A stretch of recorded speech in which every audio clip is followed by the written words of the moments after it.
Testing, testing, 1, 2, 3. Hello everyone, I'm just checking that we have a connection, and yes we do. Good evening everyone, welcome back. Thank you all for being here. I see there's quite a few people in the chat. XYZ, son of Adam, Dodzor, Dragon, Veronica, and Matenga, Built for Speed, and I saw Ben Yosef up top earlier as well. Welcome everyone, thank you for your support, and much appreciated that you're here. Right, Thunderous is ill today. He has the flu apparently, so he's asked if he can rest up, and I'll be with him next week. I think the plan is to discuss atheism. That's one of his specialties. Right guys, so I want to go back to one slide that we covered last week, just to recap something, and then we'll dive in again with the rest of my discussion. Alright, so let's go. Actually, let's go up here. So,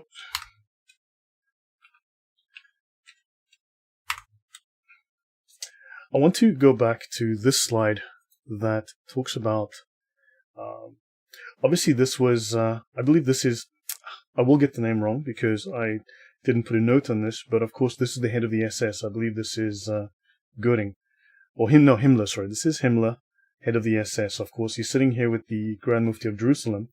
And of course, I've mentioned that this is the Palestinian Nazi youth, right? However, yeah, Himmler, correct. Now, I did mention these things here, okay? That the Arab youths found a Nazi club in Haifa. These guys were very, very active with the Nazis back in the 30s, right? So then already, Islam had very, very tight connections to the Nazis, right? Now, let me go back to just this one little thing. Swastika on Arab oranges displeases Berlin Aryans. Right, notice here though, the oranges were marked Saint Elijah, Jaffa. They were wrapped in a paper bearing a picture of the Prophet surrounded by swastikas. Yes, correct, Nathaniel. Göring was the Air Force head. Yeah, it's just that when I speak for hours at a time, you know, or at length, I'm liable to slip up here and there. That's why I have detailed notes, so that I don't make those mistakes as I speak. So, but notice we've got Prophet Muhammad surrounded by swastikas. The wrappers were found to be used by an Arab exporting firm, which just shows you how closely they associate Islam and Muhammad with the Nazi ideals. I just wanted to raise that. I thought that was very, very relevant. Alright. Okay, so now I want to move ahead to where we ended last time, which was this slide. I'll start here and then we'll just go on from here. So, 2 days after 9/11, US air traffic was very tightly restricted, but 140 Saudis, who were royals and family of Osama bin Laden, were permitted to leave the US and thus escape questioning by US intelligence. Now, John O'Neill was an FBI counter-terror expert who died in the World Trade Center. And he said all the answers, everything needed to dismantle Osama bin Laden's organization can be found in Saudi Arabia. Now, I believe he was blowing the whistle for a long time. He was ignored, and his name is one that's worth looking up and seeing what it is that he had to say. Now, as I mentioned, in the 1970s, the oil-rich House of Saud began courting American politicians in a bid for military protection, for influence, and also investment opportunities to make more money. And with the Bush family, the Saudis hit a gusher. So the Bush-Saudi business ties, in brief. So Saudi investment was heavy in the Carlyle Group, which was the private equity firm whose rainmakers included George Bush Sr., who was a former CIA director. Saudi Prince Bandar, nicknamed Bandar Bush because he was so closely associated with the Bush family. He was like an adopted son to them. He was also ambassador to the United States from 1983 to 2005, and he was the former head of Saudi intelligence. Isn't that interesting? The former CIA director and the former head of Saudi intelligence, and he's now an ambassador. He donated $1 million to the George H.W. Bush Presidential Library. Bandar Bush, his father was the Saudi defense minister. He was close friends with the elder Bush for more than 20 years. They went hunting and fishing together. And Bandar, as I said, donated $1 million to the Presidential Library. And of course, "You are my friend for life," Bandar wrote to Bush Sr. in 1992. "I feel like one of your family. You are like one of our own." There were lucrative Saudi contracts given to Halliburton when Dick Cheney was CEO, and the main law firm retained by the Saudis to defend them against the 9/11 families was Baker Botts, as in James Baker, the Bush family advisor and counsel. So the Bush family had their lawyer protect the Saudis in a lawsuit against what the Saudis were involved in terms of 9/11. So understand the Bushes here were using their legal resources to protect the Saudis against families that suffered in 9/11. So, Salon magazine. Did the Saudis buy a president? How much money has flowed from the House of Saud to the Bush family? No one will ever know, but the number is at least $1.477 billion. Now, I've checked with the price of electricity and the way things are going with inflation today.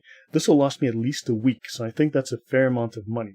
Okay, so let's see. Vitaj. Dobry wieczór, Marek. Robert Mueller, FBI director. Yeah, they're all in it up to their necks. Right? If the Saudis had been happy with the presidency of George H.W. Bush, and they were, they must have been truly ecstatic that his son was the Republican candidate for president. Indeed, the relationship between the two dynasties had come a long way.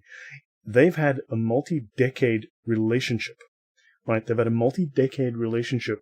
So this shows how tightly involved in U.S. politics these people were. Right. Let's have a look. Nelson Mandela is quoted as describing Prince Bandar as one of the great peacemakers of our time. An outstanding man, a charming, eloquent, and nonetheless humble figure, larger than life and full of fun, for he is a storyteller without equal. Fantastic. Thank you, Nelson. So let's have a look. Bandar bin Sultan. He's the nephew of the former Saudi king, King Fahd bin Abdulaziz Al Saud. Oddly, he has landing rights for his private Airbus jet at RAF Brize Norton Base, which is the largest station of the Royal Air Force. This man is legally allowed to land his private plane at the largest Air Force base in the UK, which tells me he clearly has no influence with the UK government.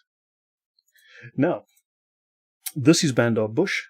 This is him here with, you might remember this guy, Tony Blair, right? This is him with George H.W. Bush. It was a terrific fight, but you managed to land this giant. Congratulations, Ambassador. And I think it says here, fighting friend, George Bush. Well, looks like they went fishing together. Long time good friends. Right, let's have a look and see what else. Well, this is George Bush. This is him with Putin. This is him with Nelson Mandela. Good buddies, great buddies. So understand, these people have a great deal of influence. This is him again, George Bush, with Vladimir Putin. Let's continue. He has personal relationships with the leaders of Russia, China, Syria, Great Britain, and others. Prince Bandar bin Sultan is Saudi Arabia's most famous arms dealer. Nelson Mandela forgot to tell us that part. He's a great storyteller and most famous arms dealer. He's former ambassador to the US and former head of Saudi intelligence, and he was detained as part of Crown Prince Mohammed bin Salman's so-called corruption purge. Okay, Nelson forgot to tell us that part, perhaps. Who knows, might have been after he's dead. But anyway, Bandar bought an entire village in the Cotswolds, a picturesque area of central Oxfordshire, England, and a 2,500-acre estate with part of the proceeds from kickbacks, bribes, he received in the Al Yamama arms deal, which netted British manufacturer BAE, British Aerospace, $56.5 billion in contracts for fighter aircraft. Let's have a quick look at this guy. This is the RAF Brize Norton patch, right? That's the base patch. So it is a large Air Force base, the largest in the UK. Right, this is a picture of the base from overhead. In the Oxford Mail, we've got the Saudi Prince's Oxfordshire estate, and it says if you should look up and see an Airbus overhead, okay, it's only Prince Bandar stopping off at his Oxfordshire pad between Riyadh and Washington, a 2,500-acre estate complete with village and church dating from the 12th century at Glimpton Park. And of course, he facilitated the $43 million Al Yamama sale of weapons by BAE Systems to the Saudi government in 1985, Britain's biggest ever arms deal, and, just coincidentally, the subject of a serious fraud office investigation. And of course, the fraud investigation was dramatically brought to a sudden stop. No one knows why, I'll bet. No one knows why. And he has friends in high places. He has good friends in surprising places. Nelson Mandela, blah, blah, blah. So understand, the SFO was ordered by the Attorney General to call off its investigations, which had taken 20 years to complete. I guess they were not in a large hurry. Okay. This, of course, is where he lived, but it seems here that he might have sold this. So the Bahrain Royals by Saudi Prince Bandar bin Sultan's UK estate. I once was on the yacht belonging to the King of Bahrain. $200 million yacht. It had like 6 stories. It was like a floating hotel. But that's another story for another day, but it was pretty cool. Right. This, of course, is, I believe, the estate that he had at the time. Could be wrong, but this is the estate here. So it's tiny. It's smaller than my my bedroom. You know, this would fit in my kitchen with space to spare. As you can see, the guy had no money. Poor goat herder living in a cave.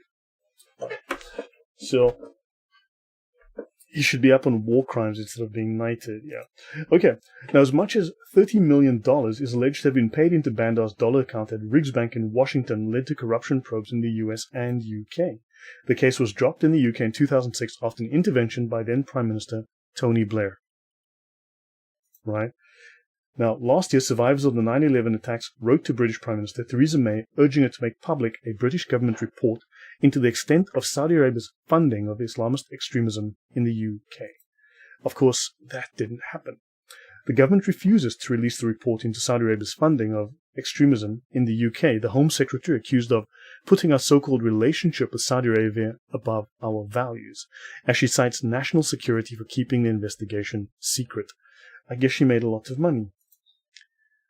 Labour Friends of Saudi Arabia says critics are Islamophobes. So the Labour government in the UK says that people who criticize Saudi Arabia are Islamophobes. Right? They accused the critics of the theocratic dictatorship of Islamophobia on 1st April. April's Fools, maybe. Let's continue. So, given the evidence so far, are we sure that the Arabs, the Muslims, have no political influence, as we are often told by commentators? I've had people tell me, I've had comments to the effect that, well, these people are just being used, by people who are really nasty, and these innocent little Muslims are just being used, they'll be cast aside, and they'll have their feelings hurt. And I'm sorry, but no, and no.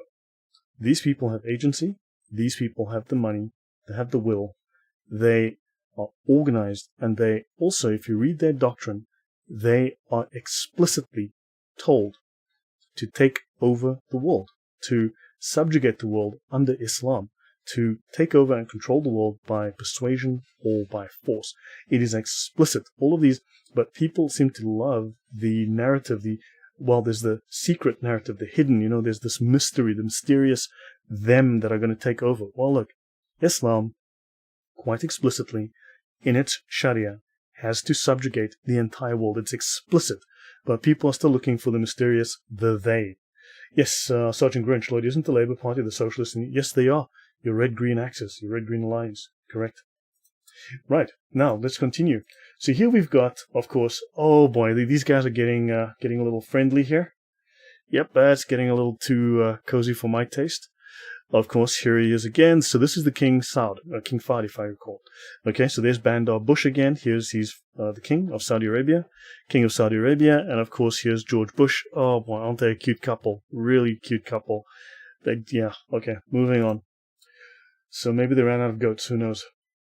So, anywho, here you've got these guys just laughing and joking, getting along like a house on fire. Just wonderful, wonderful.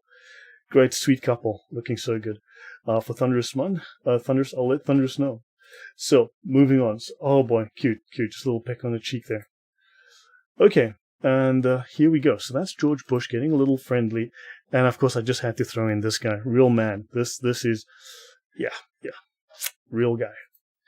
Right, now, at least $1.476 billion made its way from the Saudis to the House of Bush.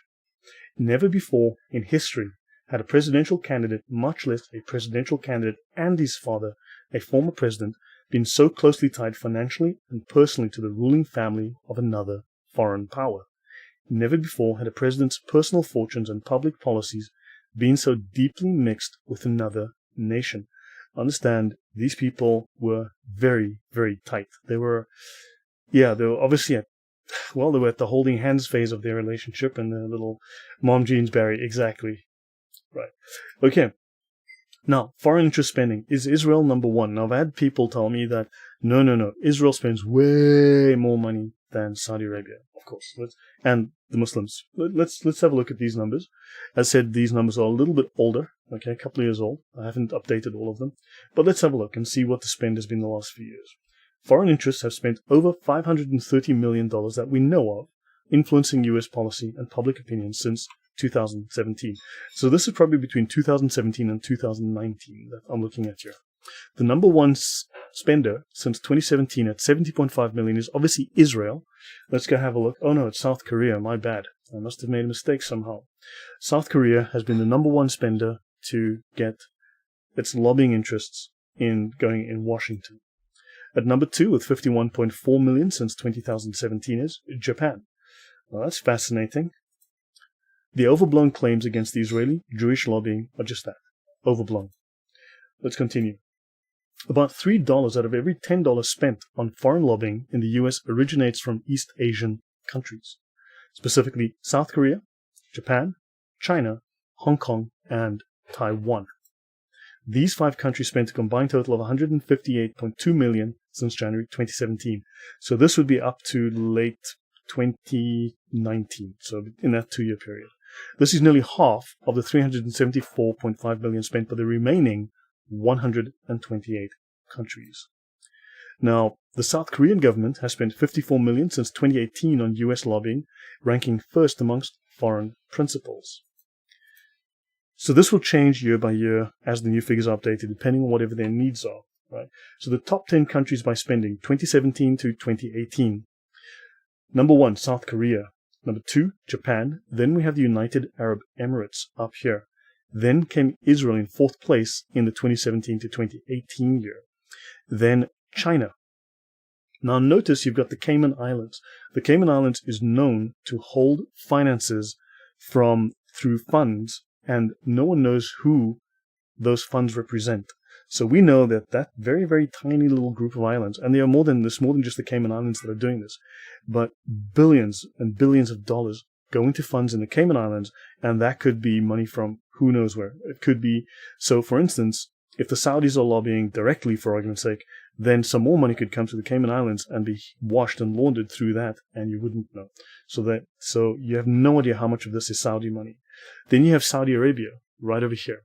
Then you have Canada, and then Germany. Let's look at the top 10 foreign principals by spending. 2017, 2018, the government of South Korea. Japan, trade organization. Tourism island. Good grief, that's a lot of money for island. Then again, we meet the government of the Cayman Islands. And again, how much of this is Saudi money? Then you have the government of the Marshall Islands. We can ask the same question, how much of this is Saudi money? Then you have China Daily of Beijing. Government of Qatar. Now you can add Qatar on top of what we have from Saudi.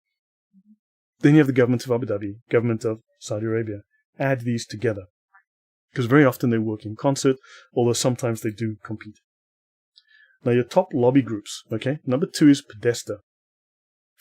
So the Cayman Islands, XYZ said, is notorious as a money washing center, and yes, that is true. So your top 7 lobbying groups, so 7 of the top 20 registrants are trade or tourism related organizations. So a lot of money is from trade and tourism, people looking to get trade and tourism. Okay, fine. Since 2017, 69 U.S. firms earned $73 million through foreign contracts. Nearly a quarter went to Aiken, Gump, Strauss, Hauer, and Feld, which is $16.5 million. But notice here, they were earning money from the United Arab Emirates, which was the top country for 2018, which was $5.5 million given to them. The Podesta Group was second, and Sonoran Policy Group third. Each earned over $7 million. Absent from the 2018 foreign lobbying spending, Podesta Group's sole 2018 filing was the termination of work for foreign clients, because things were getting a little hot for the Podesta brothers. Right, the Podesta Group formally wound down on 31/12/2017. Right, so the firm dissolved following scrutiny over foreign lobbying activities. Now these, of course, are very closely tied to the DNC and Hillary Clinton. So the top 10 lobbying firms by amount received 2017, 2018, Podesta Group is number 2, then Sonoran here. So these guys were earning a fair amount of cash back in the day. So Saudi Arabia's influence network in Washington, so from Podesta to Riyadh. So Saudi Arabia's influence network in Washington, right? This is from this article. So you have the Podesta Group, who are directly linked to the Saudi royal court, right after Hillary lost. Interesting, Sergeant Grinch. Yes, these guys were up to their necks in it, right? So let me just go back. So these guys are linked straight into Saudi. So Democrat Party lobbyist Tony Podesta was a registered foreign agent on the Saudi government payroll. Now it says here, Saudi Arabia continues hiring spree of American lobbyists and public relations experts. So his brother, Tony John Podesta, chaired Hillary Clinton's presidential campaign. So again, now we've got the Saudis closely tied to a lobbyist whose brother is being paid by the Saudis, and his other brother, well, and this guy is the presidential campaign manager for Hillary Clinton, another very close tie with another president or potential president. And who is Tony Podesta? Russia probe investigating brother of Hillary Clinton campaign chair. Of course, with this guy running the probe, we're not going to find anything, are we? So John Podesta's former Clinton White House chief of staff, 98 to 2001, counselor to Obama, 2014 to 2015. Yes. Yeah, very well connected. And the Saudis, very well connected.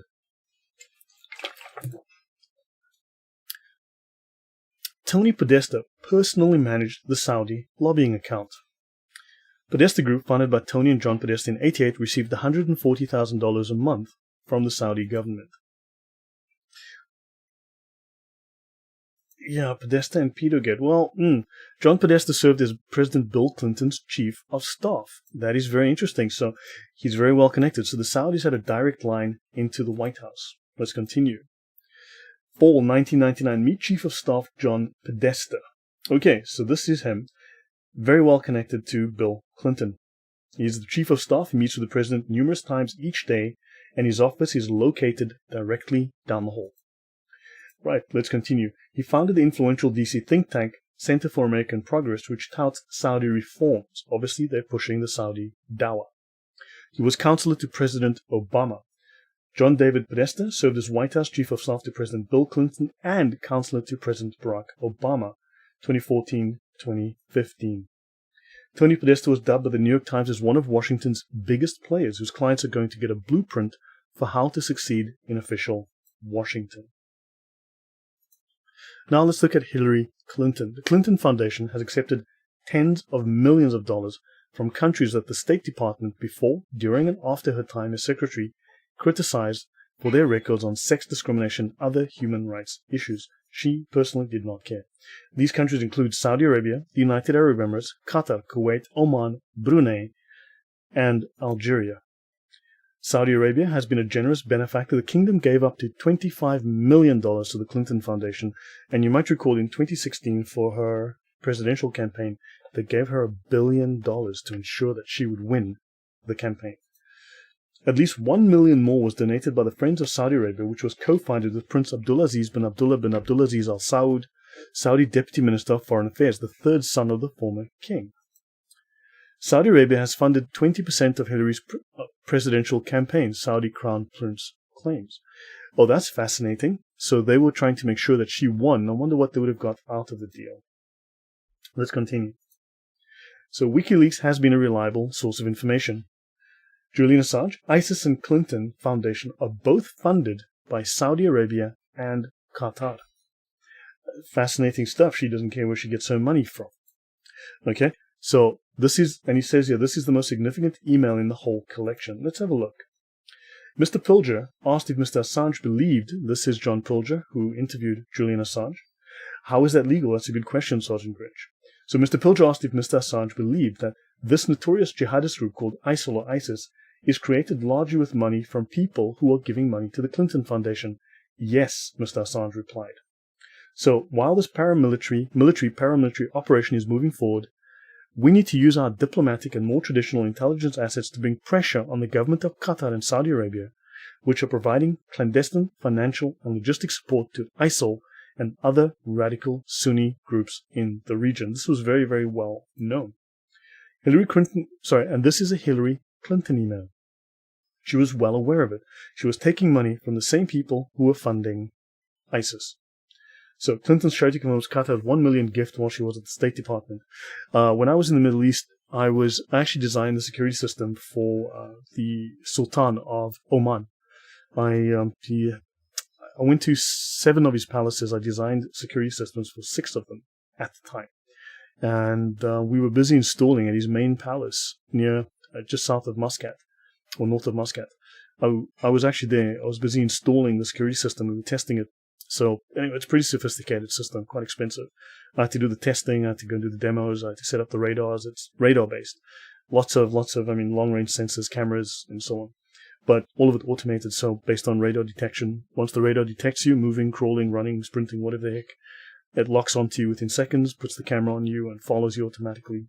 I had to do all that, and I discovered then that she would routinely stay at his palace in Oman when she was in the Middle East region. So, notice that this is a Hillary Clinton email that reveals she knew of Saudi and Qatar government funding for ISIS by August of 2014. This is a WikiLeaks email here. The Qataris and the Saudis will be put in the position of balancing policy between the ongoing competition to dominate the Sunni world.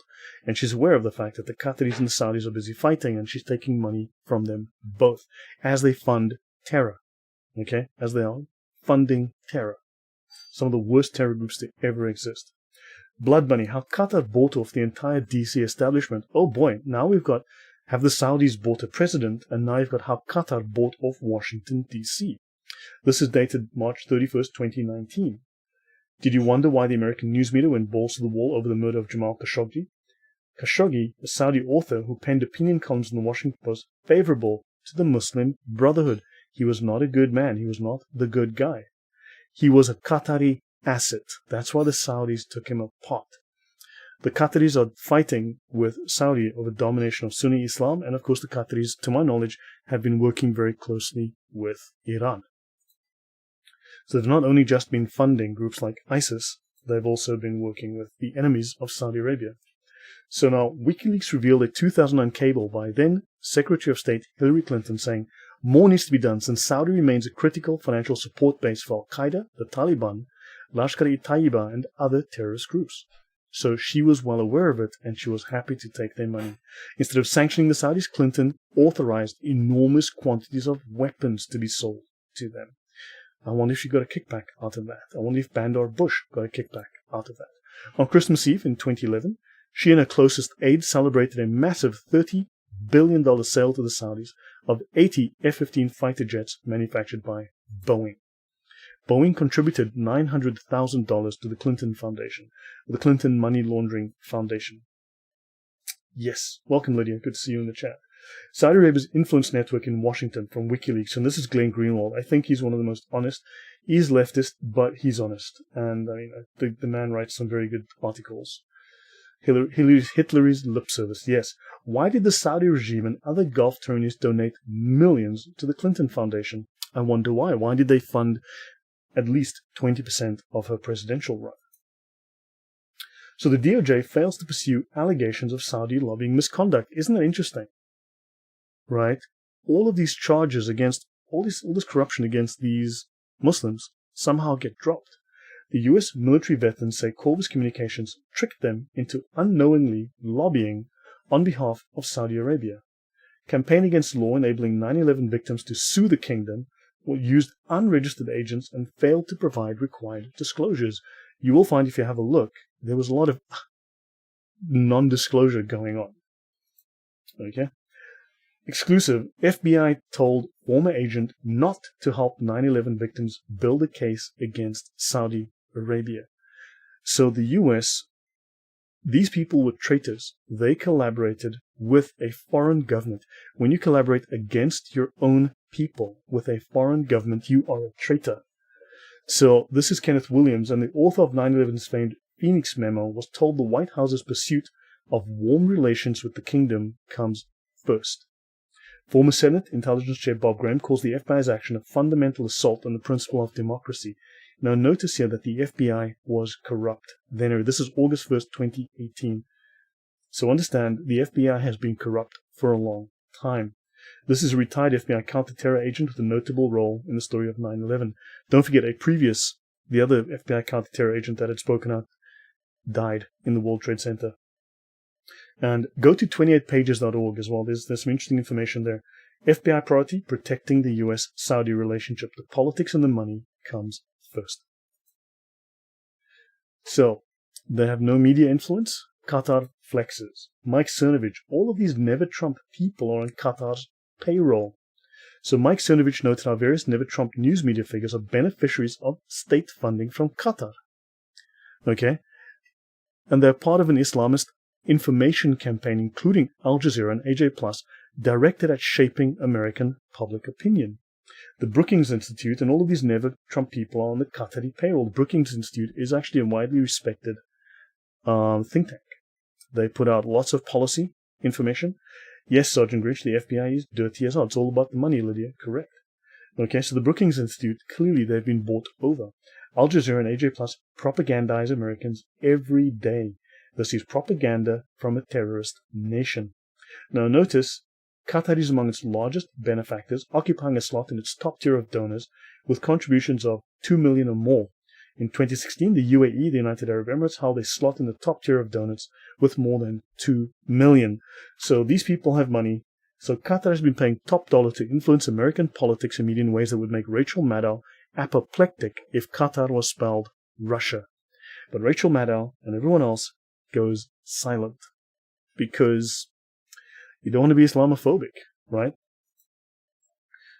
Foreign lobbying spend in 2013. So let's go back a few years. In 2013, the Israeli government spent a grand total of $1,250 on US lobbying, because some years Israeli lobbying is almost zero, right? Mariana, yes, she says hit the like, subscribe, and the Sharia button. So guys, yeah, if you do enjoy this, you like what I'm doing, please like, Sharia, and subscribe. When I say like, I mean, make jihad on the like button. Please beat it blue. So, 2013, the Israeli government spent $1,250 on US lobbying. The UAE that same year spent $14.2 million, which is 11,360 times more than Israel. Which, when you do the maths on this, you can see that obviously Israel is spending a lot more money than the Arab lobby, because this amount of money here is way more than this. That's according to Taqiyya mathematics from people that I have dealt with over the years. Now, let's continue. Top 10 foreign governments paying for U.S. influence, year 2013 in millions, okay? Canada, America's hat, pays a ton of money for influence, okay? Saudi Arabia and Germany. Oh, that's fascinating. Germany, Saudi, and Canada in 2013. Then you've got South Korea, Morocco, Georgia, Azerbaijan, the UAE here, and Mexico in 2013. Israel doesn't seem to be on the list. Fascinating stuff. Okay, let's continue. Hillary Clinton plays both sides. Yes, Canada, oddly enough. That would be Fidel Castro's son, right, who's the current president. So, Reuters reported $1 million payment in 2011 through the Clinton Foundation, made by Qatar, which, along with Saudi, are the main sources of funding to the jihadists trying to overthrow and replace Assad. These royals want to pipeline their oil and gas into Europe and displace other oil and gas giant, Russia, in the world's largest energy market, the EU. A Moscow-based technology initiative funded in part by the Russian government funneled tens of millions of dollars into the Clinton Foundation, while Hillary Clinton was serving as Secretary of State, according to a new report released Monday. Hold on. So Trump was apparently a Russian asset, which they couldn't prove. Hillary Clinton was getting tens of millions of dollars. Hillary Clinton was receiving tens of millions of dollars from the Russians. Right? I never got any of this cash either. I'm still waiting for Mossad to send me my payments every month. They don't. They never send my checks. Because apparently I'm a Jewish shill. But hey, Mossad, if you're listening, just send those checks, right? It was Christmas, it was New Year. I had to buy presents with my own money. Okay, moving on. So understand, Hillary is taking money from Qatar and Saudi, who want to displace Russia, right, and basically bankrupt them so that they can get oil contracts. And of course, she's also taking tens of millions from Russia and then saying Trump was a Russian asset. But yeah, so he never returned, mate. He never returned as a horse. Thank you. people who tell the truth about Clinton somehow arc inside themselves. Yeah, well, let's not get arc inside people. From Russia with money, how the Clinton cartel in Silicon Valley got filthy rich upgrading the Russian military. Oh, this gets more interesting by the minute. Okay. While Democratic lawmakers put on a Russian dog and pony show today on Capitol Hill, complete with fabrications from U.S. intel chiefs, a confidential report has surfaced illustrating how Hillary Clinton, John Podesta, and the Clinton Foundation reaped millions from selling favors to Russia while Hitler was Secretary of State. I wonder who was collaborating with Russia. Hillary's money spigot got turned off. Yeah, well, she's trying to come back. So, donations to the Clinton Foundation and a Russian uranium takeover. Now, that's fascinating. Oops, let me go back here. Uranium investors' efforts to buy mining assets in Kazakhstan and the United States led to a takeover bid by a Russian state-owned energy company. The investors gave millions to the Clinton Foundation over the same period, while Secretary of State Hillary Clinton's office was involved with approving the Russian bid. Just sheer coincidence. I'm sure there's just total coincidence. So, Frank Juster, a Canadian mining financier, wins a major uranium deal in Kazakhstan for his company Eurasia days after visiting the country with former President Bill Clinton. Fascinating. I wonder... Oh my, so there you go, Frank. Mr. Juster donated $31 million to the Clinton Foundation. So let's see, if I had $30 million to donate to Bill Clinton, maybe he could help me, I don't know, score a deal on the next fridge I want to buy. Get me a few dollars off. What do you guys think? Clinton Uranium 1. Yes. I wonder if General Milley called the Russians too. Dude, General Milley looks like he doesn't know how to operate a phone. Okay, that guy doesn't look very smart. Right, now let's have a look here. WikiLeaks. The Mexican drug kingpin El Chapo donated $15 million to the Clinton Foundation. I guess Hillary just isn't very picky where she gets her money from. Oh boy. Okay. So, yeah, I wonder if there's a pattern forming here. I just really wonder if there's a pattern forming here. Let's continue. Let's look at the Saudi influence on Hillary Clinton. Suspected bribe by Saudi Arabia and Qatar paid to Bill Clinton while Hillary was Secretary of State. Okay, that is fascinating. Both Qatar and Saudi are owned by the country's royal family, also in the world's largest oil and gas reserves, and they want to build an oil and gas pipeline through Syria into Europe. And Assad is blocking their efforts. Yeah, fascinating stuff. Okay, so they want to put an oil pipeline through Syria, and what did Hillary do? Well, yeah, okay, so you guys work it out. Go do the maths yourselves. So they want to displace the other oil and gas giant, Russia, in the world's energy market. She was playing both sides, so yes, she was taking drug money, she's taking terror money, she's taking you name it. Email scandal, Clinton Foundation's ties to finances of terrorism. The Saudi Crown Prince reportedly said that over the years, his country has always financially supported both Republican and Democratic candidates. Saudi Arabia has paid more than 20% of the cost of Hitler's campaign for presidential elections. Saudi Deputy Crown Prince Mohammed bin Salman was quoted in the Jordanian Petra news agency. Yes, she is quite the hustler, Lydia. And XYZ says, Sergeant Grinch says the Clintons fight our domestic oil production, but so is Brandon. Brandon's also fighting your domestic oil production. He shut it down, don't forget. Trump opened it up, you became an oil exporter, and Brandon shut it down. Let's go, Brandon. So, Uranium 1. The sale of Uranium 1 to Rosatom as a $145 million bribery scandal involving Hillary Clinton and the Clinton Foundation. Yes, they're dirty. And so basically the political U.S. elite and the Gulf country ruling elite are one happy family. That is very much what it looks like. Let's have a look. 17 of 20 foreign governments that made donations to the Clinton Foundation, so 17 of 20 governments that made donations to the Clinton Foundation saw increases in arms sales to their countries while Hillary was Secretary of State. Arms exports to Saudi Arabia totaling $8 billion were approved from 2010 to 2012, up from $4.1 billion in 2006 to 2008, including $29 billion of advanced fighter jets delivered by a consortium of American defense contractors led by Boeing, despite the State Department's documented concerns about the repressive policies of the Saudi royal family. She does not care. a $56 million Upper East Side mansion where Epstein allegedly abused girls. The Manhattan townhouse featured photos of Bill Clinton, Woody Allen, and the Crown Prince of Saudi Arabia. Just sheer coincidence, no doubt. Democratic presidential nominee Hillary Clinton sent an email to John Podesta in 2014, who was then counselor to President Barack Obama and her campaign chairman, that said that Saudi Arabia and Qatar are both giving financial and logistical support to the Islamic State and other extremist Sunni groups. According to Wikipedia, she knew about it, she reported on it. Tucked into the email was this, and I've read this line earlier. So we need to bring pressure on Qatar and Saudi, which are providing clandestine financial and logistical support, and other radical Sunni groups. So our supposed Mideast allies are funding our terrorist enemies. So understand, she is allowing these countries to fund enemies who want to kill Americans, who chant and pay for people to say death to America. Veronica says, all this doesn't sound as if this is even a secret. Are there no laws that a presidential candidate cannot take money from foreign powers? Well, look, yeah, I don't know. This is way above my pay grade. I'm just a guy sitting in Warsaw, just, yeah, guys, the corruption is insane. But understand, but when you look at just the stories that I was listening to with like Israel this, Israel that, but when you start digging into these guys, I mean, these guys, it's sick, it's disgusting. Okay? Without comment, the Daily Caller puts this into bigger perspective. Qatar has given between $1 million and $5 million to the Clinton Foundation, and Saudi Arabia has donated upwards of $25 million to the foundation.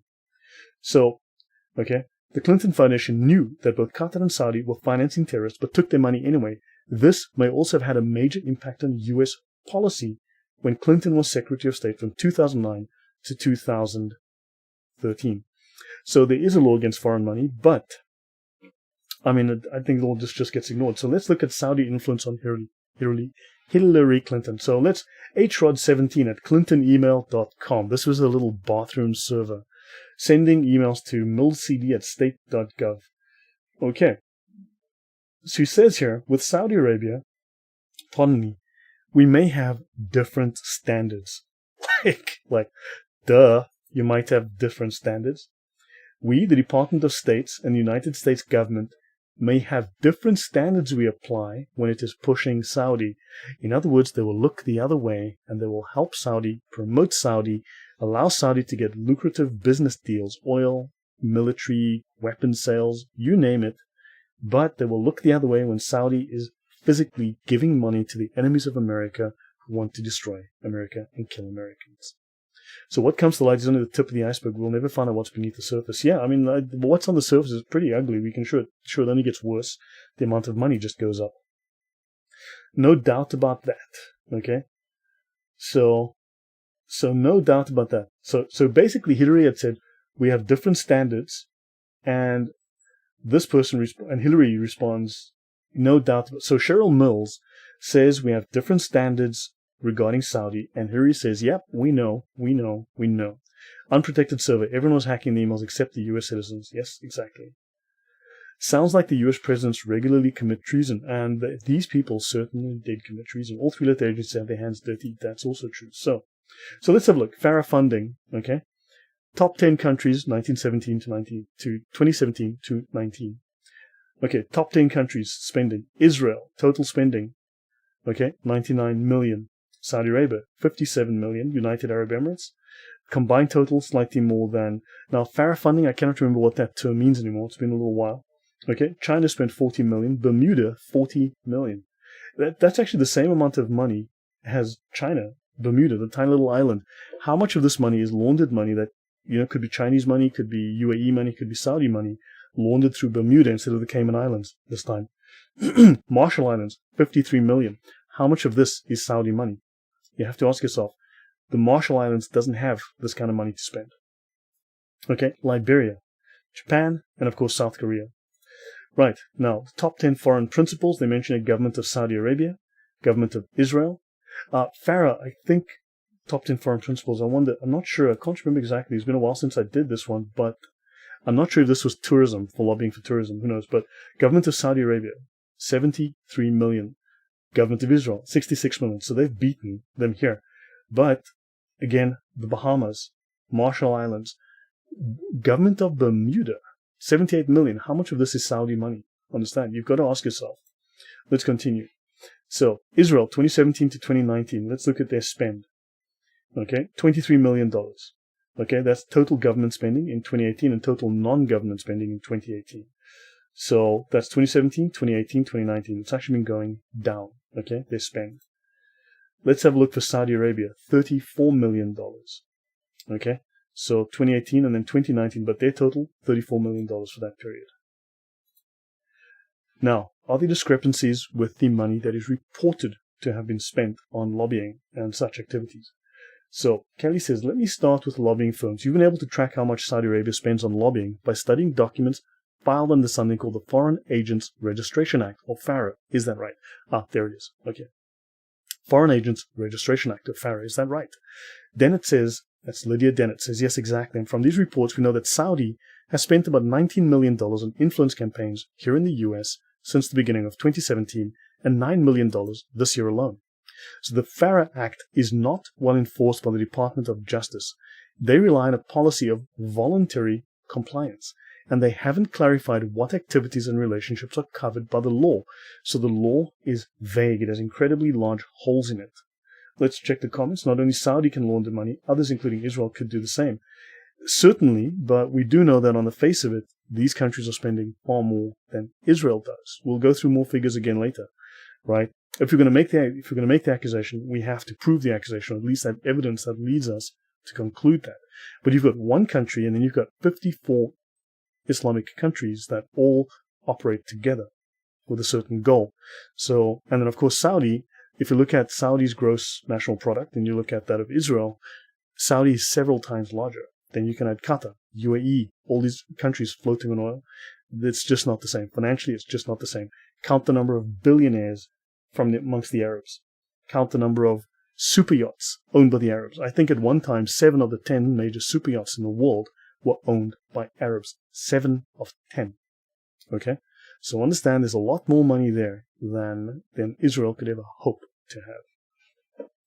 CIA Director Gina Haspel joins King and Spalding partners Zach Harmon and Sally Yates, the former U.S. Deputy Attorney General. It's not that they are rich. They have one objective: to spread Islam. No people to provide full massive budgets to spread Islam. That's very true, son. So, think tanks have not been required to register under the FARA. There's a rule in the House that when non-governmental witnesses, particularly think tank experts, are asked to testify, they have to file what are known as truth in testimony forms, in which they have to disclose any foreign funding received within the last 2 years as it relates to the subject of the hearing. Just opening the window, it's getting crazy hot in here again. So, Veronica says, with all this Arab money, this raises the question why the US still supports Israel.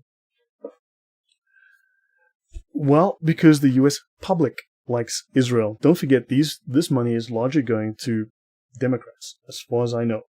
Okay, not to say they aren't dirty Republicans, like Grover Norquist certainly comes to mind when you think of dirty Republicans.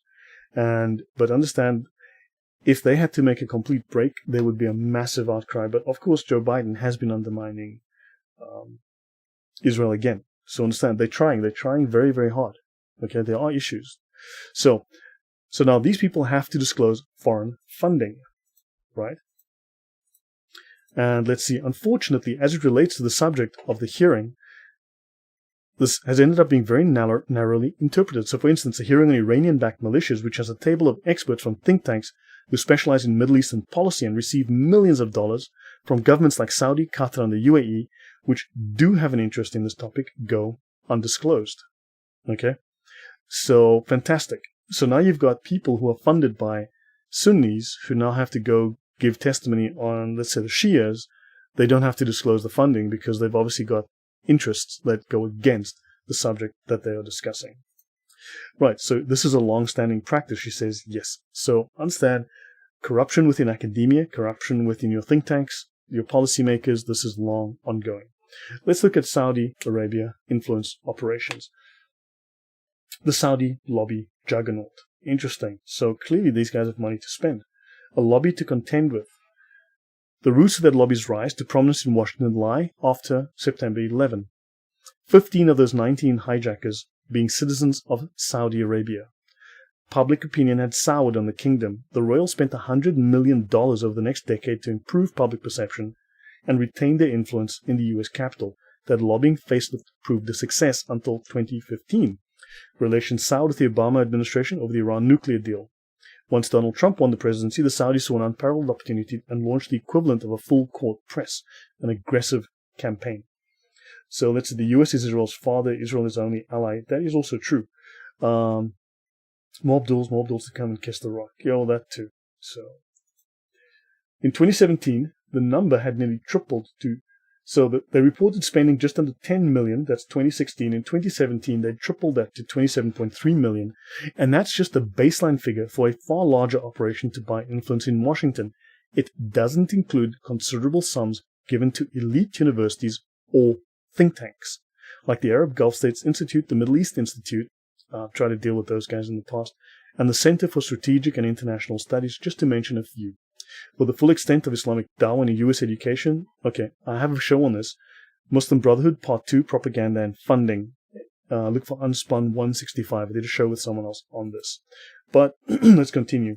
Saudi influence operations, 9/11. The Saudi agents next door. Americans who cashed in on the campaign to stop the 9/11 trial. Saudi Arabia spent millions trying to keep 9/11 families and survivors from presenting evidence against the kingdom. So there was evidence, but of course that was suppressed. They were undermining a new law that cleared the way for 9/11 families and survivors to sue Saudi Arabia. And the kingdom's campaign to keep evidence of its links to 9/11 out of court. They didn't have to do that. We all know they were just totally innocent, completely innocent. So, do they influence U.S. media? Let's look at Glenn Greenwald again. The network is seriously compromising its journalism in the Gulf states by blurring the line between advertising and editorial. Report, why didn't CNN air its own iRevolution documentary? And he says, I reported on the refusal of CNN International to broadcast an award-winning documentary, iRevolution, that was produced as the Arab Spring engulfed the region, which was highly critical of the regime in Bahrain. The documentary featured CNN's on-air correspondent Amber Lyon viscerally documented the brutality and violence the regime was using. Well, for some reason, it wasn't aired. They made it and refused to air it. Because why? Because Islamophobia. How can the University of Cambridge give you a PhD in Islam? That is a joke. 50 CP. Well, Sonny, because the guy in charge of that is a convert to Islam, and he's a major scholar in Islam. So, in fact, I've done a talk on the guy. So, when you read, what is interesting, if you read some of his notes where he discusses the Hadith, for instance, he's one of the very few people that will tell you that when you read Hadith, he says no scholar of any repute, no scholar worth his salt, no scholar of any standing reads the Hadith directly. Okay? No scholar of Islam reads the Hadith. I know that everyone and his dog wants to show that they're smart and that we're all geniuses and expert at Islam. Look, I'm reading Bukhari, I'm so smart. No, you're not. The scholars are laughing at you. Scholars do not read the Hadith directly. The scholars read what's called the tafsir of the Hadith. Just as you have tafsir of the Quran, there are tafsir of the Hadith that further clarify and explain and implement these Hadith as legal case, what do they call them? Case, precedents for case law. Okay? So understand, the scholars don't read the Hadith. They read the tafsir. The major tafsir of Hadith, of course, the Fath al-Bari by Imam Hajar al-Asqalani. Right? Of course, we didn't have access to this. So, Hadiths are Prophet Muhammad's action manual. That may be, but the fact is that they don't read the Hadiths. The Hadiths are too vague. The Hadiths are further explained within the tafsir of Hadith, and that's what they read. They read Asqalani's book. Okay? Makes any degree from Cambridge tarnished? No, these guys, the guy seems to know what he's talking about. I've looked at some of his stuff. Seems to know what he's talking about. Okay? And, I mean, look, if all you are reading is the Quran and the Hadith, I guarantee you, you're missing 90% of what you need to know. If all you are studying is the Quran and all you are studying is the Hadith, you are not getting a true understanding of what Islam is, because the Quran and the Hadith are considered the lowest level of knowledge, the absolute bottom-feeding entry level. Understand? This is what is appropriate for lay Muslims. The scholars go a lot higher. So set your standards a bit higher than that. Moving on. Most of the tafsir of Hadith are only just now being translated, Mariana, and that is very true. That is exactly so. Makes any degree from Cambridge? No. Nevertheless, the Hadith shed a lot of light. They certainly do. But understand, there's a lot more going on than people are aware of, and unless you start reading through the Sharia, You will not understand the details. Because the problem is you're going to have your opinion of what Islam is. You're going to read and go, oh, I have an opinion. You have no idea what they think. Understand? You don't know what they think, how they define it. You need to know your enemy. You need to understand how they define things. And this, unfortunately, is information that is lacking. Moving on. Okay. The Penske media is silent on the $200 million Saudi investment after Jamal Khashoggi's disappearance. Oh yeah, of course, the Israelis own all the media. Okay? But it seems here that these guys are not spending money on media, but maybe they're keeping rather quiet about it. The media company got a $200 million investment from Saudi Arabia's public investment fund in February. So now we're looking at, let's see, they're spending money on lobbying. So they're spending 10 million here, 30 million there, 50 million there. But then they're spending $1 billion in universities, and then they're spending $200 million on one media firm. Maybe they're spending another $200 million on another media firm. Maybe they're spending $50 million on a think tank. So maybe they've actually spent, I don't know, $1 billion that year. Now, who was it that said to me that, maybe the Israelis, blah. Well, look, the Saudis have a lot more money going around. They've got a lot of friends. So understand that they've got money and they're spreading it not just on lobbying, they're spreading it everywhere because they're putting it into finance, banking as well. Okay, so Penske Media declined to comment on Monday about whether it will reassess a $200 million investment by a Saudi fund. Billionaire Saudi prince, Fox News co-owner, oh my gosh, it's Fox News co-owner, this guy's Saudi, arrested in Saudi Arabia corruption crackdown. White as snow, as you can see, pure as the driven snow. Saudi Arabia's Prince Al-Walid bin Talal, member of the country's royal family and investor in Fox and Apple. I wonder, maybe we're going to ask what influence they wield at Apple. This guy once owned more shares in Twitter, than Jack Dorsey did. He had more influence at Twitter than Jack Dorsey. Was arrested on Sunday in connection with a sweeping anti-corruption initiative. He appears on CNBC regularly offering investment advice. Obviously, he has no media connections. These guys just, okay. And he also is invested in other media companies. Right. Bin Talal has also invested in U.S. corporate entities, Citigroup, 21st Century Fox, and Twitter, among others. He once had more of a stake in Twitter than Jack Dorsey. He had more control. So now we know why television covers Islam. So understand, this is what I've been able to find with my looking. If you go look, you're going to find a lot more. They don't always do it directly. Hey, I'm Saudi Arabian, let's pop some money into your account. No, they will do it through funds. They might come through the Cayman Islands, through a fund called the Golden Sparrow Initiative. I don't know. Understand? They're going to spend money in ways that you're not going to find it very, very easily. So the Saudis have their fingers in everything. Yes, there's a lot more that I didn't spend the time looking for. This Saudi prince now owns more of Twitter than Jack Dorsey does. Arnold Nathaniel says, Lloyd, a question not related to this topic. What is the Islamic science of rhetoric called, and what text can I use to find out more? So technically they call it Balagha, B-A-L-A-G-H-A, but properly speaking, the science of rhetoric as the basic umbrella term is Ilm al-Badi, the science of Badi, B-A-D-I, which is the science of exaggeration, the science of euphemisms, the science of decorating, creating artificial speech and beautifying speech. So it's a way of making language more beautiful. It's euphemistic prose, poetic language, Ilm al-Badi. However, under that, there's many, many subdivisions, right? And the main, and it is a primary Islamic science, but under that, they also have the science of debate, which is Adab al-Jadal, sorry. A-D-A-B space A-L D-J-A-D-A-L. You want to start with volume 13 of the Brill Encyclopaedia of Islam. Go to my other videos that discuss some of this. Look at my series on Islamic Terminology Explained. You will find volume 13 there. And you'll also find links to all of the other 12 volumes, which you'll have to read to understand. Okay, but all of it is based on rhetoric. It's not based on dialectic. It's based on what they call heuristic. So it's rhetoric, so it's deceptive, false rhetoric. And the other basis is what they call heuristic. Heuristic is not, and okay, the rhetoric that they utilize is not designed to find truth. It is designed to convince, to persuade. Okay, it is not designed to find truth. The other aspect is that the heuristic is designed to destroy the arguments of an opponent.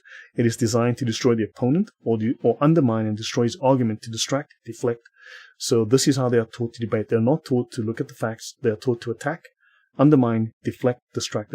In fact, the major meaning of dawah is propaganda and pretense. Okay, the major meaning of dawah is not evangelization. It is not a form of evangelization. It is propaganda and pretense. So hopefully that answers your question. You can always text me, drop me a chat comment. Drop me a comment later. Dawah people are trained. It's propaganda. Remember, dawah is a form of propaganda. When they say it's a call, if I give you a call and say, hey buddy, you want to come over and get drunk? Let's have some beers and some steaks and we'll get drunk. That is a call. That's dawah. Understand? It has a completely secular meaning. Okay? But they're able to fool us into thinking, oh, it means, no, it doesn't mean evangelization. Get that out of your head. It's propaganda.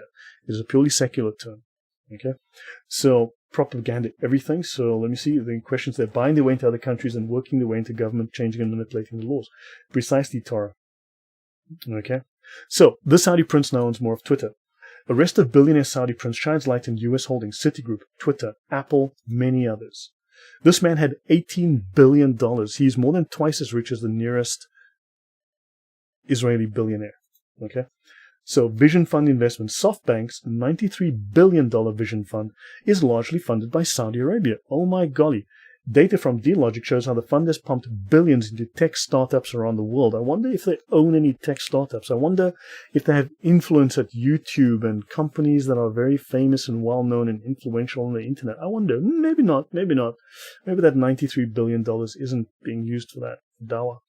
So, last year it invested $4.4 billion in WeWork, a $2.25 billion investment in GM's driverless car, Slack, DoorDash, and Improbable Walls are among other companies that have received Vision Fund cash. The fund also holds a 25% stake in Arm Holdings, a UK semiconductor and software company that bought SoftBank for $32 billion. Okay, so clearly they have no influence in technology, none whatsoever. Saudi money flows into Silicon Valley, and with it, the kingdom is now the largest single investor for US startups, an unsettling fact for Silicon Valley. So, Sonny says, $300 billion plus bribes to get Football World Cup. The UK spent $12 billion on the Olympics. Correct. These people have a lot of money and they're serious about influence. So the Saudi kingdom is now the largest single investor for US startups. Do they own the wokeness of the apps that you're buying? Are they influencing technology? Are they having their censorship policies embedded into these companies? And the answer is probably yes. So one difference in marketing and propaganda is their relationship to the truth. And so here we go. So then you've got now the Japanese telecom giant revealed that its Vision Fund, so Vision Fund is from Japan, has closed an initial commitment of $93 billion. They include Apple, Qualcomm, and UAE-based Mubadala investment company, and Saudi Arabia's PID public fund, Foxconn, and Foxconn-owned Sharp. Now, little small simple fact here. People talk about, and I believe this fact will come up a little bit later, people talk about the lizards that are the British royal family are the richest people in the world and blah, blah. Look, talk is cheap. Please do some research. Check the facts before speaking. Go and do a little bit of research. Spend 5 minutes on Google. The UK's royal family, the numbers will come up. I have them in here somewhere. They're worth, I believe, something like a known figure of $16 billion. Okay? Or something like that. Whereas the royal family of Saudi is worth $1.4 trillion. Okay? It's like you've got $16 and they've got $1,400. That tells me that those guys are a little bit richer than the guy with $16. Understand? There's a small discrepancy here. So when you keep believing stupid lies, being gullible, because you want to believe the narrative and you fail to look at the facts and figures in front of you, well, I can't help you there if you want to believe the narrative rather than the facts. But these people have money that you will not believe, and you need to stop looking at the conspiracy theories and look at the money, look at the facts, look at the figures. Okay, right. Crown Prince Mohammed bin Salman directed at least $11 billion of Saudi money into US startups since 2016, either directly through SoftBank or, so they paid half of the $92 billion Vision Fund. The Saudis committed $45 billion according to the Wall Street Journal. So the Wall Street Journal, that the Saudi kingdom was the largest single source, and of course the Saudis committed $45 billion. So Right. Now, moving on. Research is key. It's important to look for the truth. Yes, Mariana, thank you for mentioning that. Okay, so not true really, because the Queen owns priceless things will never be sold. But if you mean, look, so, Sunny, prove it. Bring me facts, bring me figures, show me links, show me hard data. Not opinion, not conspiracy theories, not talk about grey aliens and the Bigfoot Illuminati grey alien alliance. I want to see facts, figures, numbers. Okay? Otherwise, I'm just going to laugh at that. Seriously. Because the numbers are what you want. You want facts. I know you're invested, and many people are invested in their conspiracy theories because they don't want to feel stupid because they believed a bunch of lies for many years. But look, show me the facts, then I'll believe you. Wahhabi indoctrination. So guys, I will go a couple of slides and then we'll finish here because this is the last section talking about indoctrination in the US, Dawah in the US universities. This is not just happening. Try and buy a painting that the Queen will never sell. Okay, so fine, give me numbers. Those are their possessions. They don't have to sell them. They own properties as well. Okay, give me numbers. So not really. Now here I can ask you this question. Are you a shill for the Illuminati? Are you a shill for Islam? Are you trying to undermine the message because I'm actually showing facts and figures? And you're going, well, Lloyd, I know you've got facts and figures and verifiable data that we can actually go and verify as true. But you see, I've got these conspiracy theories which are a trump card. And you see, my unverified speculative conspiracy theory is greater than your evidence. What's different between you then presenting your conspiracy theories and your very overtly Dawah-based arguments, the very same as Muslim Dawagandists do when you discuss Islam with them?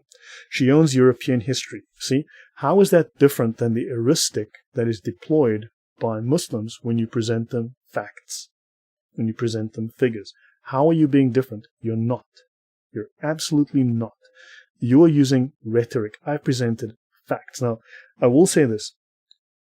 I will say things on this channel that are true because I can verify them. I will say things at some point about, I'm a Protestant, but I will say things about Protestants and Martin Luther that people are going to dislike. It's going to piss people off. And if you're going to annoy me on my channel by talking about, you're an economist. Okay, buddy. Thanks. So,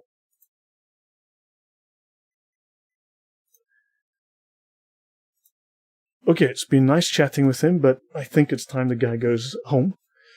So, okay. So anyway, that was all nice and well. But understand, I want to see facts. I want to see figures. And I banned him from the channel. If you don't like it, don't come to my channel. Understand? I have no interest in supposition. Well, you know, one painting could... That's not a fact. That is absolutely not a fact. And I do not care, okay? If I need to upset you, I will upset you, but these are the facts. You bring me facts and figures or go away. So I'm not here to make friends. I'm here to present facts. So why is there so much money in American universities? This is a very important question. Saudi Arabia has quietly directed tens of millions of dollars a year to American universities from MIT to Northern Kentucky. What are the nation's rulers getting out of it? So the question is, what are the nation's rulers? What are Saudi's rulers getting out of the amount of money, the billions of dollars they are sinking into American education? Ask yourself, okay? Our schools get Judas cash. Now that's interesting, okay? So, yeah, very interesting that this is the New York Times, okay? Our schools get Judas cash. They get money to betray their own side, okay? This is Dawah. This is Dawah that is buying American minds, buying American hearts and minds here. Okay, so let's have a look. Now, look, I have very little patience, okay? I worked in a job, look guys, I worked in a job in the past in the Middle East. I would often go out, I would have military escort because on occasion we would go into very dangerous environments. We could be killed, we could be kidnapped, okay? I had a military team on standby to rescue me if I got kidnapped, okay? Anywhere in the world, they would send out a team, an armed team, to get me out of trouble. I had them on standby. So guys, understand, when I did designs, when I did work, okay, there was no margin for error. There was no fuzziness because, you see, if the thing didn't work, people died. Buildings blew up, okay? Millions of dollars of equipment was destroyed. Bodies would be lying, strewn about. What you did worked or it didn't. We worked with facts, we worked with figures, with reasons, with data. We didn't work with supposition. We did analysis. We did calculated guesses. We worked on things that we could calculate. This is what I do. I provide all of my links. Notice link, link, link. Okay? If you want, I can give you this PDF. You can check all the links. Understand? I don't base my analyses on supposition and hearsay.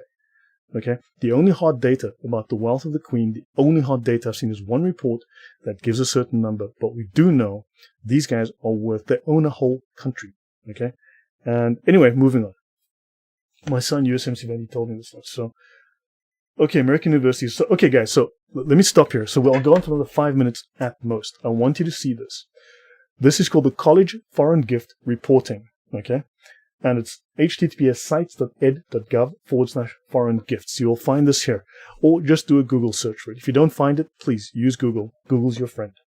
Okay? This, I've got some updated data. And unfortunately, the data is not the very latest. So I think they only have to report it maybe once a year. And the last reporting was, I think, 7 months ago. Okay. So the latest data that I could get was up to 7 months ago. These numbers are not entirely accurate. Okay. They're slightly out of date. I fixed up some of them. But let's have a look here. This is a bit small to read. So let's look at University Dawa money. This is important. So now you're going to see how they are buying your children's minds. How are they manipulating universities and think tanks? And I had first-hand experience of this. Okay. Arnold Town says, thank you, Lloyd, for making your info sources available. You're welcome. As you know, I give my sources away. I link and source to everything. I give literally all my sources away. Now, I generally don't share my PDFs because that's my hard work. Okay, I've put hours and hours and days into making these things. I'll give this away, you check it, and you come back and you tell me, look, I give my work away. I give my sources away. I give my databases away. No one comes back to me and says, oh, Lloyd, hey, you were dead wrong about this because, man, I'm basing it off the facts, right? So, moving on. Let's look at this.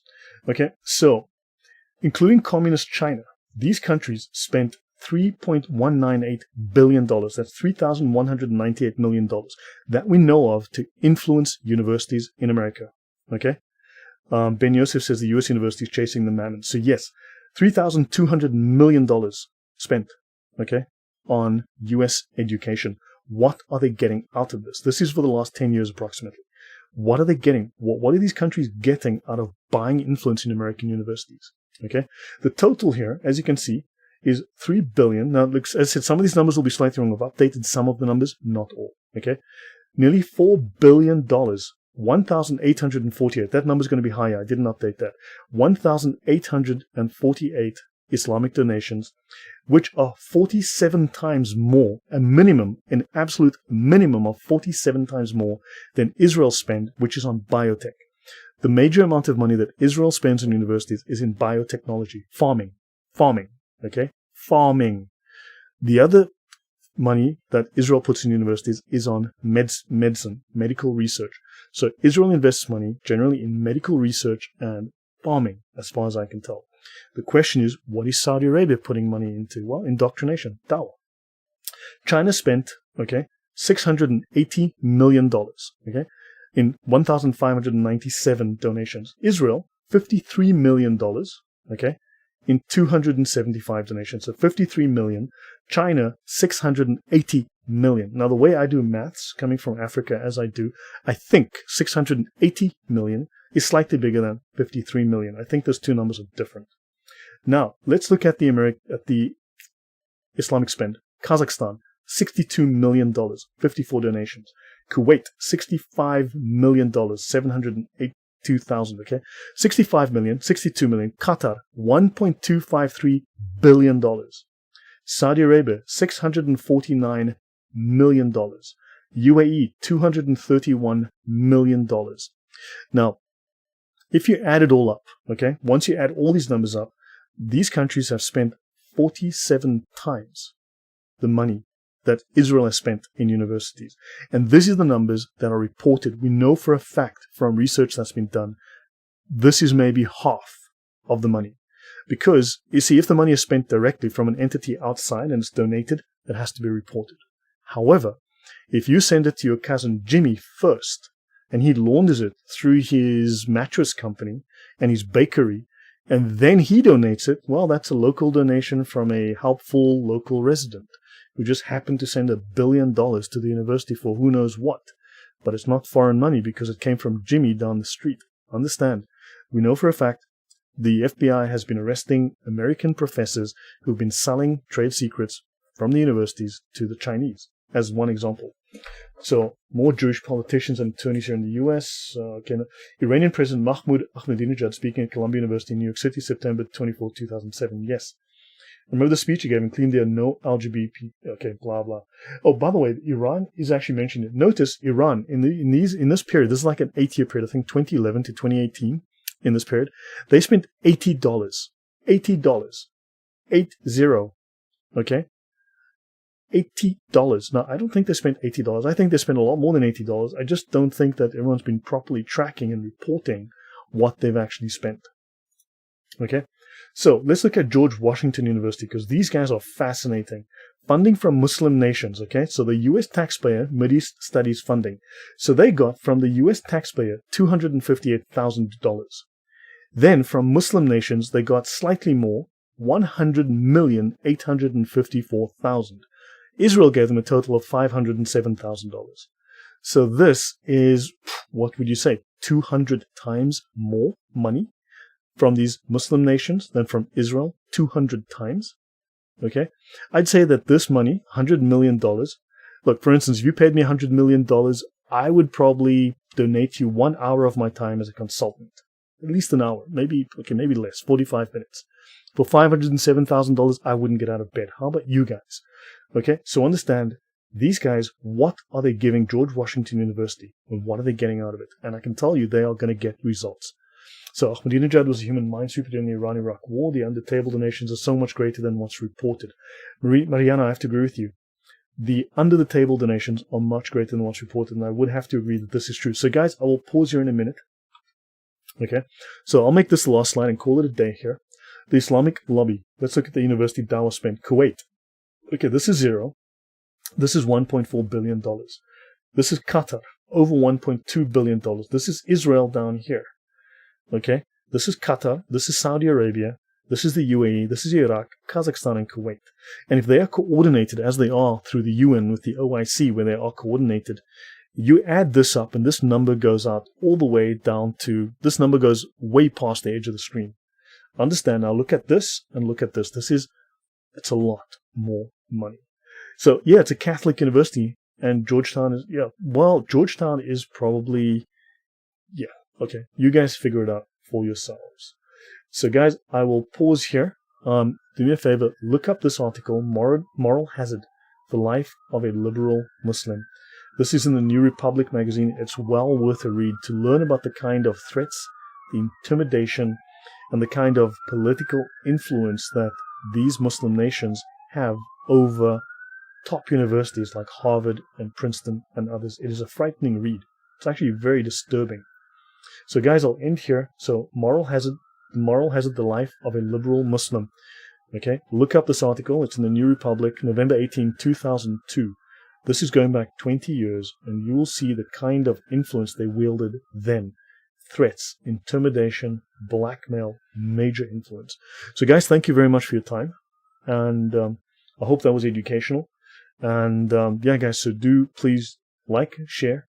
And if you'd like to donate, my links are down below. But thank you very much for your time. If you have anything further to say, please drop a note in the comments later.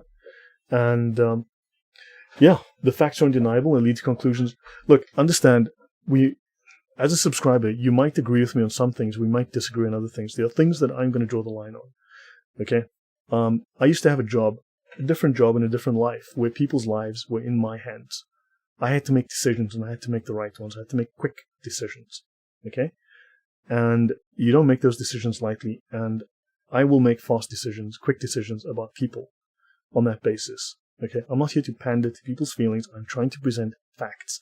This is why I present so much data with all the links, and I give them to you to check for yourselves. Don't take my word for it. Read the data. Okay? Check it all for yourselves. So guys, thank you very much. Make sure to leave a comment. Yes. Thank you guys, and good night. So we will see you guys soon. I'll I'll be online again shortly, and so have a wonderful night and good week ahead. Thank you. Bye.